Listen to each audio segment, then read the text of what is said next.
These are the two most important numbers you need to know in business, CAC and LTV. CAC means customer acquisition cost. How much are you spending on average for you to get a customer? Kasi most likely, you're either getting customers through ads, through content, through referrals, and may mga expenses ka, whether variable or fixed, to get customers. Tama? So, with this, you have to compute how much on average are you spending to get each customer. Now, what is LTV? It's called lifetime value.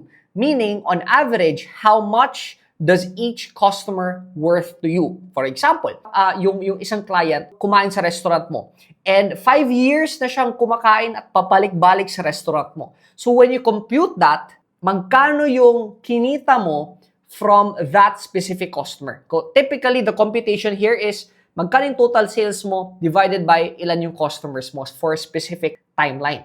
Now, why is this important?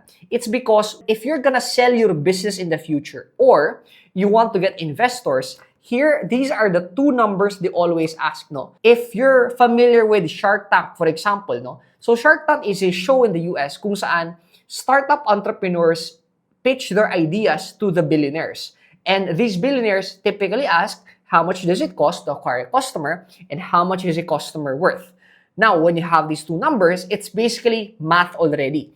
For example, in this case, if you're spending 1,000 pesos to get a customer, and within a year, for example, that customer is worth 3,000 pesos in gross profit, ibig sabihin, if you will invest in this business, you will get 3x your money in a span of 1 year. That's 300%, right? So, ang importante dito is because ikaw as an entrepreneur, hindi ka lang CEO, hindi ka lang ikaw nagpapatakbo ng negosyo, isa ka ring investor ng sarili mong business. And because of that, you know how much your business is making so that every time you put more money in, you know ilang percent yung tinutubo ng negosyo mo in a span of 1 year.